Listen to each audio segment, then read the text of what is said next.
कोड़े मारे। लाला अब्दुल रज़ाक जरना, इलियास हमारे साथी जो हमारे साथ उस वक्त इस जद्दोजहद में थे, मैं खुद भी था। मैं भी 8 साल कैद व बंद इस आमराना दौर में गुजारे, जद्दोजहद में वो रहे।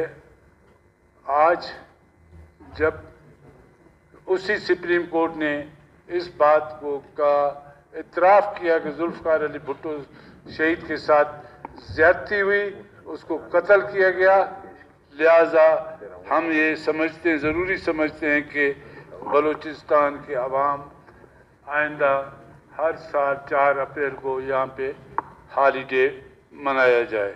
इस करारदाद की हम मुकम्मल हिमायत करते हैं। अगर इस पर हम बहस करने निकलें तो एक तवील एक दास्तान है।